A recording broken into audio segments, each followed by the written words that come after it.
Hello everyone, कैसे हो आप सभी लोग। आई होप आप बहुत अच्छे होंगे और अच्छे से तैयारी भी चल रही होगी। सो आज हम करने वाले हैं मंथली एमसीक्यू सीरीज का part 1 for the month of July. अगर आपने जून की प्लेलिस्ट नहीं देखी है तो आई बटन पे आप क्लिक कर सकते हो। यहाँ पे आपको प्लेलिस्ट का लिंक मैंने शेयर कर दिया है, आप इसे क्लिक करके देख सकते हैं। ठीक है। एंड इस लेक्चर की जो पीडीएफ है वो हम शेयर करेंगे हमारे टेलीग्राम चैनल पे, जिसका लिंक डिस्क्रिप्शन बॉक्स में आपको मिल जाएगा, आप इसे ज्वाइन कर सकते हैं।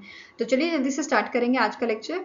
So first आपका क्वेश्चन है, the republic of Paraguay officially became the dash member of a international solar alliance. ठीक है, इंटरनेशनल सोलर अलायंस के बारे में हमने इन मंथ ऑफ मे भी पढ़ा था कि स्पेन जो है, ठीक है, स्पेन जो है इन month of May 99th member बना था, ऑफिशियल मेंबर आईएसए का, इंटरनेशनल सोलर अलायंस का। ठीक है, और अभी रेग्यू जो है ये 100th मेंबर इसका बना है। ठीक है, ऑफिशियल मेंबर, और इन्होंने इंस्ट्रूमेंट ऑफ रेटिफिकेशन जो है हैंड ओवर कर दिया है आईएसए को। ठीक है, ये क्लियर है। नाउ करंटली जो है, अगर हम बात करें करंटली 119 कंट्रीज जो हैं ये सिग्नेटरीज हैं आईएसए फ्रेमवर्क एग्रीमेंट की, एंड इनमें से 100 कंट्रीज जो हैं ये ऑफिशियल मेंबर्स बनी है या फुल मेंबर्स हैं आईएसए के। ठीक है, ये याद रखना है क्योंकि इन्होंने इंस्ट्रूमेंट ऑफ रेटिफिकेशन जो है वो साइन किया है, वो सबमिट किया है आईएसए को। फाइन, आप स्टैटिक इन्फॉर्मेशन देखेंगे। इंटरनेशनल सोलर अलायंस जो है इसके डायरेक्टर जनरल करंटली हैं अजय माथुर, और इसका हेडक्वार्टर लोकेटेड है आपका गुरुग्राम हरियाणा में। ओके, नेक्स्ट क्वेश्चन है, recently in June union minister for MSME Jitan Ram Manjhi has launched an initiative named Dash to boost micro and small businesses trade using e-commerce and to support women entrepreneurs। तो यहाँ पे कौन सा initiative जो है launch किया गया था by the MSME minister Jitan Ram Manjhi द्वारा? तो आंसर इज टीम इनिशिएटिव। ठीक है, अब टीम का यहाँ पे फुल फॉर्म आपको याद रखना है, ये एग्जाम में पूछा सकता है, trade enablement and marketing initiative. ठीक है, टीम इनिशिएटिव इन्होंने लॉन्च किया था ऑन ओकेजन ऑफ अ, जो इवेंट आपका हुआ था वर्ल्ड एमएसएमई डे। ठीक है, उद्यमी भारत इवेंट में लॉन्च किया था इन्होंने इस इनिशिएटिव को। ठीक है, जिसका नाम है team initiative trade enablement and marketing initiative. इसी के साथ यहाँ पे एक और आपका जो है कैंपेन लॉन्च किया गया था, इन दोनों के बारे में हम पढ़ेंगे। ठीक है, पहला आपका जो इनिशिएटिव है टीम इनिशिएटिव, ये लॉन्च किया गया है under the world bank supported RAM program, which is raising and accelerating MSME productivity program and implemented by the National Small Industries Corporation NSIC द्वारा implement किया गया। ठीक है, अब जो इनिशिएटिव है इसका काम क्या है, ये बूस्ट करेगा ई कॉमर्स एक्सेस को। ठीक है, किसके लिए? माइक्रो एंड स्मॉल एंटरप्राइजेस के लिए, via ONDC open network for digital commerce, इसके थ्रू जो है इसको बूस्ट किया जाएगा। और इसके लिए टोटल आउटले जो दिया गया है वो आपका है 277.35 करोड़ का for a period of 3 years, 2024 से 2027 तक का ये आपका पीरियड रहेगा। ठीक है, अब ये यहाँ पे प्रोवाइड करेगा फाइनेंशियल असिस्टेंट किस चीज के लिए? ऑनबोर्डिंग के लिए, cataloguing, account management, logistic, packaging material and design के लिए। ठीक है, जो इनिशिएटिव है it is expected to benefit 5 lakh MSEs with a 50% of them are being women owned enterprises। ठीक है, अब इस इनिशिएटिव के अंडर सब्सिडीज यहाँ पे प्रोवाइड की जाएंगी ट्रांसपोर्टेशन के लिए, जो लॉजिस्टिक एंड पैकेजिंग के लिए। ठीक है, नेक्स्ट यहाँ पे आपका कैंपेन जो लॉन्च किया गया था इस ओकेजन पे, ये है यशस्विनी कैंपेन। ठीक है, जो ये कैंपेन है ये एक अवेयरनेस कैंपेन था जो फोकस कर रहा था आपका on formalising women owned micro enterprises in a tier 2 and tier 3 cities, और ये प्रोवाइड करेगा नेसेसरी सपोर्ट एंड असिस्टेंट। ठीक है, साथ में ये प्रोवाइड करेगा capacity building, training, hand holding and mentorship to the women owned enterprises। Okay, next है, who has launched a new web portal for a faster bank settlements under the AIF agriculture infrastructure fund. पहले AIF के बारे में जानेंगे। AIF क्या है? AIF आपका 2020 में लॉन्च किया गया था, पीएम मोदी द्वारा लॉन्च किया गया था। इसको आपका डेवलप किया गया है for the post harvest management infrastructure to reduce loss. ठीक है, नेक्स्ट यहाँ ये प्रोवाइड करेगा बेटर वैल्यू फार्मर्स को एंड प्रमोट करता है एग्रीकल्चर इनोवेशंस को। क्लियर है AIF के बारे में? नाउ अब यहाँ पे कौन सा इनमें से कौन सी आपकी पर्सनालिटी है जिन्होंने वेब पोर्टल लॉन्च किया था? किस चीज के लिए? Faster bank settlements under the AIF। तो इसे लॉन्च किया था जो यूनियन मिनिस्टर है आपके ministry of agriculture and farmer welfare के, जिनका नाम है शिवराज सिंह चौहान। ठीक है, आंसर आपका यहाँ पे है ऑप्शन नंबर ए। अब जो पोर्टल है इसे डेवलप किसने किया है? Department of agriculture and farmers welfare ने अलॉन्ग विद नाबार्ड। ठीक है, इन दोनों ने मिलकर इसे डेवलप किया है। नाउ दिस पोर्टल इंश्योर कि टाइमली असेसमेंट, यहाँ पे जो है टाइमली सेटलमेंट हो क्लेम्स का with in a day, and ये इंश्योर करेगा आपकी ट्रांसपेरेंसी और चेक करेगा करप्ट मेथड्स को। ठीक है। अब यहाँ पे इस पोर्टल को कौन यूज करेगा? बैंक्स इसे यूज करेंगे, central project management unit under the department of agriculture and farmers welfare, ठीक है, एंड नाबार्ड, ये सब इसे यूज करेंगे। फाइन। अब इसके अलावा जो शिवराज सिंह चौहान है, इन्होंने यहाँ पे लॉन्च किया था कृषि कथा। कृषि कथा आपकी एक ब्लॉग साइट है, ठीक है, जिसमें बेसिकली फार्मर्स के एक्सपीरियंस, ठीक है, उनके वो क्या कहते हैं उनके बारे में यहाँ पे सारा डिस्प्ले किया जाएगा, साथ में इनकी सक्सेस स्टोरीज जो हैं वो यहाँ पे डिस्प्ले की जाएंगी। ओके, नेक्स्ट है, which among the following organisation has approved 1.5 billion US$ to support India's low carbon energy sector. तो इनमें से कौन सी आपकी इंटरनेशनल ऑर्गेनाइजेशन है जिसने 1.5 बिलियन US$ का अप्रूवल यहाँ पे जो है किया है इंडिया के लो कार्बन एनर्जी सेक्टर्स के लिए? तो ये आपका ऑर्गेनाइजेशन है वर्ल्ड बैंक, ठीक है। Answer is option number C. अब वर्ल्ड बैंक ने जो इंडिया का second low carbon energy programmatic development policy operation है, इसके लिए 1.5 बिलियन US$ का अप्रूवल दिया है, ठीक है, जो मेनली फोकस करता है on enhancing market capabilities for a green hydrogen, ठीक है, scaling up renewable energy capacity and simulating investment in a low carbon energy sectors. Okay, अब इसके अकॉर्डिंग यहाँ पे जो वर्ल्ड बैंक है इन्होंने मेंशन किया है कि एक्सपेक्ट कर रहे हैं कि at least 450,000 metric tons of green hydrogen जो है वो यहाँ पे जनरेट की जाएगी and 1500 megawatt of electrolysis per year ये एक्सपेक्ट कर रहे हैं फाइनेंशियल ईयर 2026 तक, ठीक है। इसके अलावा यहाँ पे क्या बोला है इन्होंने, it will help in increasing renewable energy capacity and support करेगा reduction in emission by 50 million tons per year. ये सब चीजें मेंशन की गई थी यहाँ पे। Okay, next is, in June 2024, the SEBI has raised the threshold of a basic service demat account (BSDA) from existing limit of a 2 lakh to dash। तो इन्होंने जो थ्रेशोल्ड था आपका ये 2 लाख से बढ़ाकर 10 लाख कर दिया है, ठीक है। आंसर यहाँ पे आपका हो जाएगा ऑप्शन नंबर ई। अब इसका मेन एम क्या है? इसका एम है कि ये स्मॉल इन्वेस्टर्स जो हैं इनको एनकरेज करे कि ये पार्टिसिपेट करे स्टॉक मार्केट में एंड प्रमोट करे इनके फाइनेंशियल एक्सेस को, ठीक है। साथ में ही जो सर्कुलेशन यहाँ पे लाया गया है बाय द सेबी, इन्होंने क्या बोला है कि ये इफेक्ट में आएगा 1 सितंबर 2024 से। क्लियर है? Now next up question है, which among the following species recently in June added to a endangered category by International Union for Conservation of Nature Red List due to threats from the human activities। तो इनमें से कौन सी species है जिसे endangered category में डाल दिया गया है, ऐसा भापते हुए कि ये इन्हें जो है खतरा है ह्यूमन एक्टिविटीज से, ठीक है। तो आंसर यहाँ पे आपका है इट इज बोर्नियन एलिफेंट। ये आपके बोर्नियन एलिफेंट है जो स्मॉलेस्ट एशियन एलिफेंट सब स्पीशीज मानी जाती है, ठीक है। यहाँ पे आप इनकी इमेज देख सकते हो।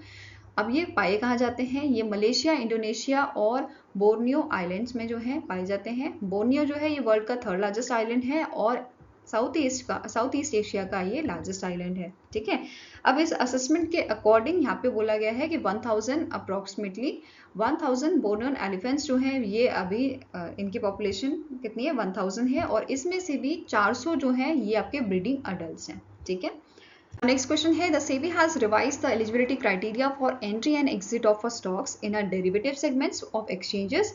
As per the new rule, the eligibility criteria for exit will be applicable to only those stocks that have been in a derivative segment for a minimum of how many months।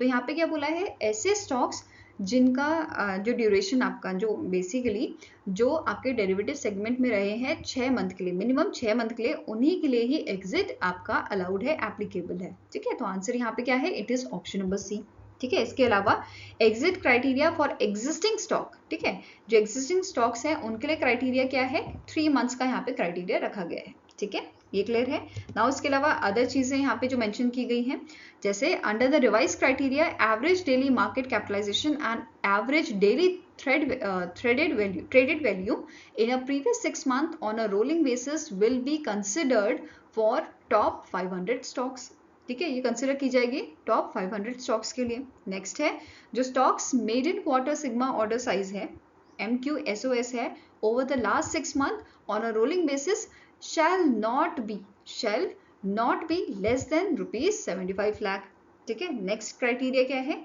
जो stock market wide position limit है on a rolling basis shall not less than, ये भी आपके कम नहीं होनी चाहिए 1500 करोड़ से, इसके अलावा जो स्टॉक्स एवरेज डेली वैल्यू है ADDV है जो in a cash market in a previous 6 month on a rolling basis shall not be less than ₹35 crore.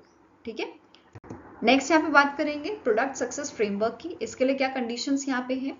पहला आपका कंडीशन है at least 15% of trading members active in all stock derivatives और 200 trading members which ever is lower shall have traded in any derivative contract on a stock being reviewed on an average on a monthly basis during the review period। Next है review period के दौरान जो trading है, ठीक है, trading on minimum of 75% of a trading days, ये आपकी होनी चाहिए।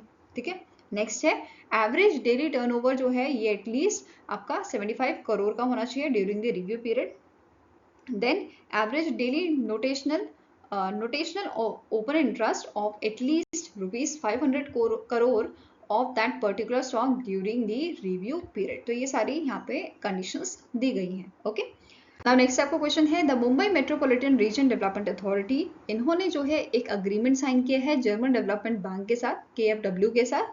ठीक है, किस चीज के लिए? Urban infrastructure project in Mumbai Maharashtra. और ये आपका जो अग्रीमेंट है ये कितने रुपयों का है? तो ये आपका 850 करोड़ रुपए का है। ठीक है, तो आंसर आपका हो जाएगा ऑप्शन नंबर बी। क्लियर है? अब जो फंड है ये आपका सस्टेनेबल डेवलपमेंट प्रोजेक्ट्स में जो है खर्च किया जाएगा। फाइन। इसके अलावा यहाँ पे जो Mumbai metropolitan region development authority है, इन्होंने क्या बोला है, ये 365 करोड़ का जो फंड है वो अपने रिसोर्सेज से जो है रेज करेंगे। फाइन। अब सस्टेनेबल डेवलपमेंट प्रोजेक्ट्स पे ये खर्च किया जाएगा, तो इसमें क्या क्या इंक्लूड किया गया है? जैसे development of a green corridors, solid waste management system, recycling and reuse facility, promotion of a renewable energy solution to the address environmental concern and to help to enhance quality of life for residents living in the metropolitan area। Clear है? Now KfW bank की बात करें, इसके CEO कौन है? Stephen विंटल्स। Headquarter इसका आपका Frankfurt Germany में लोकेटेड है। Whereas Mumbai metropolitan region development authority का आपका हेडक्वार्टर है मुंबई महाराष्ट्र में और इसके करंट कमिश्नर कौन है? Sanjay Mukherjee. Okay, next is which bank has launched a new service for online collection of a direct taxes from customer across India? तो ये सर्विसेज लॉन्च की है आपके बंधन बैंक ने, जो आपका कोलकाता वेस्ट बंगाल में लोकेटेड है। ठीक है, एंड इसके करंट CEO कौन है? इनका नाम है Chandrashekhar Ghosh.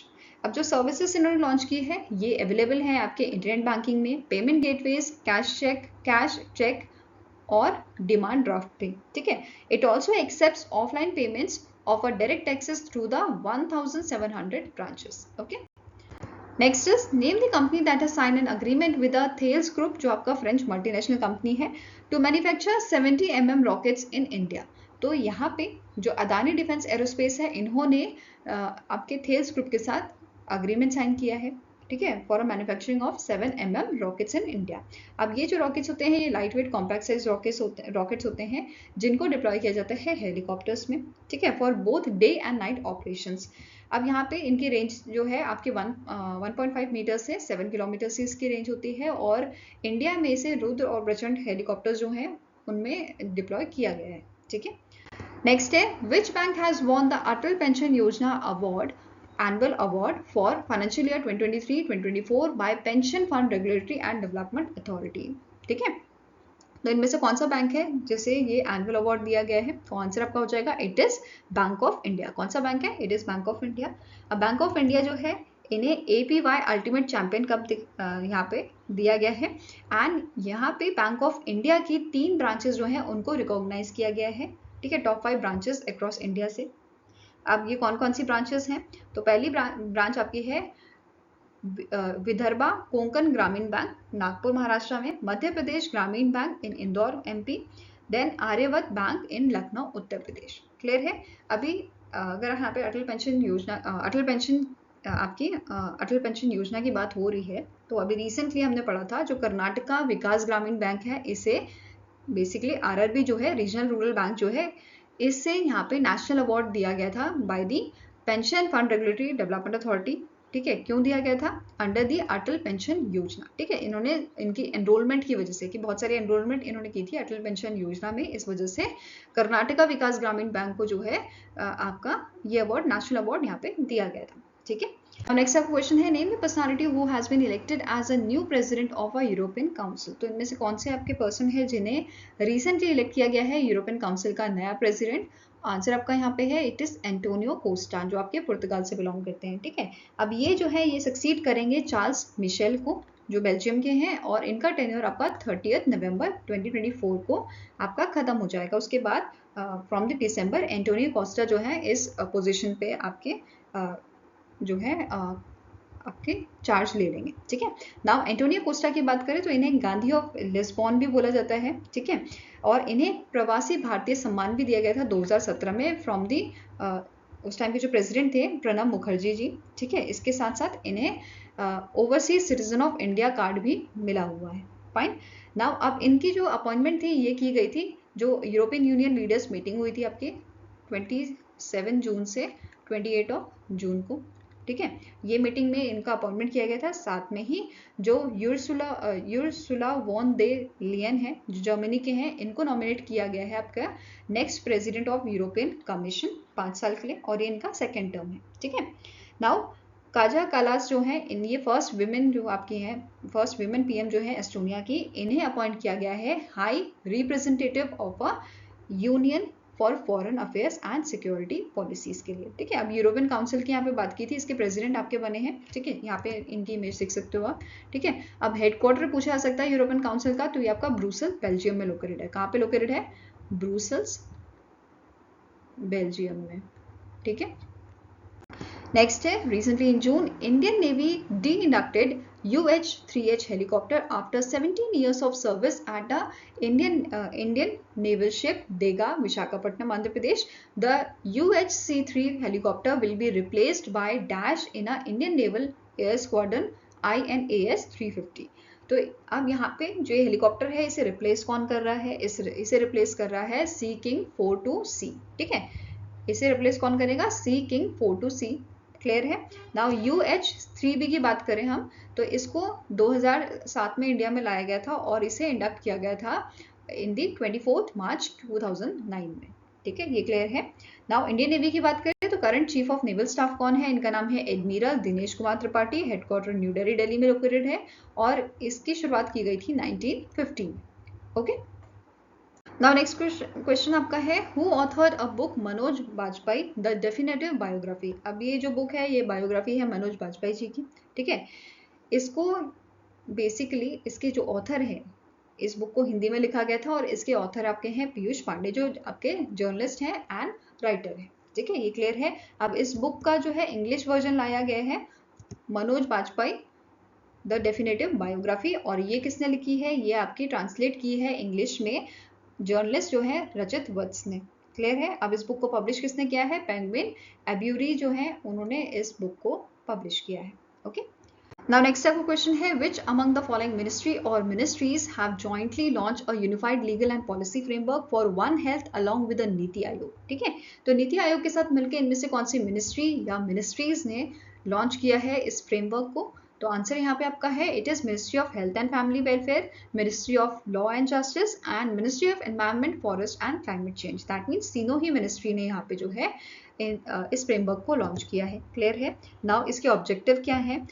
To assess the current legal framework, foster multi-sectoral dialogue, develop actionable recommendation and promote intersectoral collaboration. ठीक है, ये इसके 4 ऑब्जेक्टिव हैं। Okay, next is name the ministry that has launch a Safai Apnao Bimari Bhagao SABB initiative under the Swachh Bharat mission urban 2.0 for clean and healthy cities.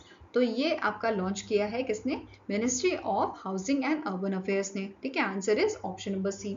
Now जो campaign है इसकी शुरुआत आपकी 1 जुलाई 2024 को हुई है और ये आपका चलेगा टिल दी 31 अगस्त 2024 तक। ठीक है, अब साथ में ही आपको नोट करना है कि जो ministry of housing and urban affairs है इन्होंने यहाँ पे अप्रूव किया है प्रपोजल वेस्ट बंगाल का फॉर रुपीज 860.35 करोड़ का under the Swachh Bharat mission urban 2.0 to bolster waste management infrastructure across urban areas with a target completion. कब तक है इसका टारगेट? 2026 तक टारगेट है। ठीक है, now ministry of housing and urban affairs की बात करें तो इसके यूनियन मिनिस्टर कौन है? Manohar Lal Khattar. Minister of state इसके हैं Tokhan Sahu. Okay, Next is, recently in June, Dr. Jitendra Singh, Union Minister of State, has launched 2 advanced geoportals जिसका नाम है भुवन panchayat version 4.0 for rural land records and National Database for Emergency Management version 5.0 for disaster management. These geoportals were developed by Dash. तो कौन सी इनमें से organisation है, ठीक है, जिसने जियो पोर्टल्स जो है इनको डेवलप किया है? तो आंसर यहाँ पे आपका है it is ISRO, Indian Space Research Organisation ने इसे डेवलप किया है, ठीक है। नाउ जो डॉक्टर जितेंद्र सिंह है ये यूनियन मिनिस्टर ऑफ स्टेट आपके हैं ministry of science and technology के and ministry of earth science के एंड डिपार्टमेंट ऑफ स्पेस के, ओके। नेक्स्ट क्वेश्चन है, recently in June department of economic affairs जो मिनिस्ट्री ऑफ फाइनेंस के under आता है, इन्होंने केप्ट किया है, ठीक है, it has kept the interest rate on a small saving schemes unchanged for quarter 2 of financial year 2025 जो आपका 1 जून से 30 सितंबर तक रहेगा। What is the current rate of interest on a Sukanya Samriddhi Yojana? तो सुकन्या समृद्धि योजना जो है आपकी, ठीक है, इसका करंट रेट क्या चल रहा है? तो इसका इंटरेस्ट ऑफ रेट आपका है 8.2% का, ठीक है। आंसर यहाँ पे रहेगा option number B. Versus other यहाँ पे जो हम स्कीम्स की बात करें उसके रेट ऑफ इंटरेस्ट की यहाँ पे देखें बात करें तो जो सेविंग डिपॉजिट है इसमें आपको 4% का मिल रहा है, versus 1 year post office time deposit जो है इसमें 6.9% का, देन 2 ईयर का आपका 7% है, 3 का 7.1 है, 5 का 7.5% है एंड 5 ईयर ऑफिस रिकरिंग, ठीक है, आरडी अगर आप करवाते हो तो 6.7% यहाँ पे मिल रहा है आपको, ठीक है। देन किसान विकास पत्र जो है इसमें 7.5% का मिल रहा है, ठीक है। Then public provident fund PFF में 7.1%, सुकन्या समृद्धि में 8.2%, 7.7% दिया जा रहा है नेशनल सेविंग सर्टिफिकेट में।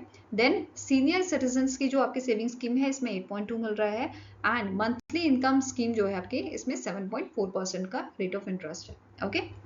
नेक्स्ट आपका क्वेश्चन है, which bank has launch its new Union premiere branches for high value customers in a rural and semi urban market? तो आंसर यहाँ पे आपका है it is done by the Union bank of India. कौन सा bank है? Union bank of India. और इन्हें यहाँ पे बोला है कि जो इनकी यूनियन प्रीमियर ब्रांचेस होंगी they are equipped with the latest digital technologies for seamless banking. और ये किसे टारगेट कर रही है? हाई वैल्यू कस्टमर्स को ये टारगेट कर रही है in the rural and semi urban markets. Now static information देखें तो यूनियन बैंक ऑफ इंडिया के सीईओ कौन है? A Manimekhalai. हेडक्वार्टर्स का लोकेटेड आपका मुंबई महाराष्ट्र में, ओके।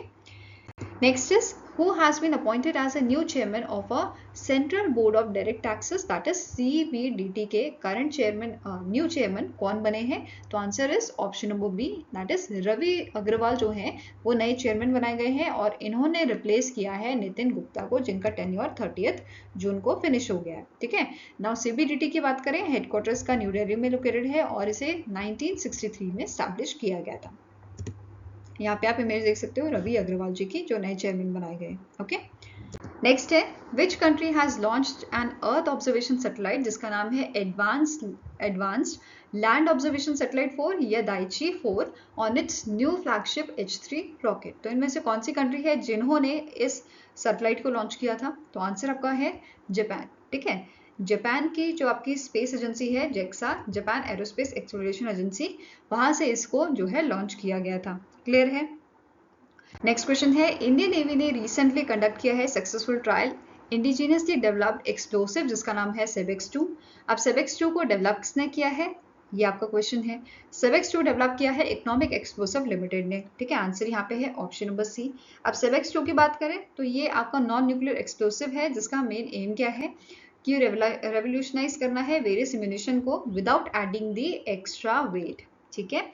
इसके अलावा सेबेक्स जो है ये आपका हाई परफॉर्मेंस एक्सप्लोसिव है that is 2.01 times more lethal than the standard trinitrotoluene that is TNT। जो स्टैंडर्ड है उससे 2.01 टाइम्स ये ज्यादा आपका अच्छा है, ये एक्सप्लोसिव है, ठीक है।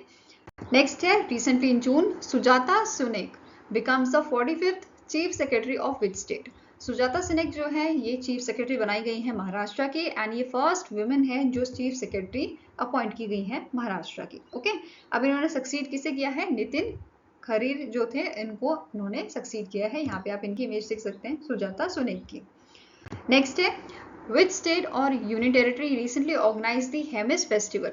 इनमें से कौन सा स्टेट या यूनियन टेरिटरी है जिसने हेमिस फेस्टिवल को ऑर्गेनाइज किया था 16 से 17 जून को? ठीक है, आंसर यहाँ पे है option number B, that is Ladakh ने इसे ऑर्गेनाइज किया था। ठीक है, Hemis festival celebrating Tibetan Buddhism occurs, ये आपका अगर होता है lunar month in a Tibetan calendar, और ये एनुअली सेलिब्रेट किया जाता है लद्दाख इंडिया में। ठीक है, in 2024 it is celebrated on June 16th and 17th, and it is also known as Hemis Sechu. It commemorates the Guru Padmasambhava birth anniversary. ठीक है, तो गुरु जो आपके गुरु पद्मा संभवा हैं उनकी बर्थ एनिवर्सरी को यहाँ पे सेलिब्रेट किया जाता है, okay, as a Hemis festival.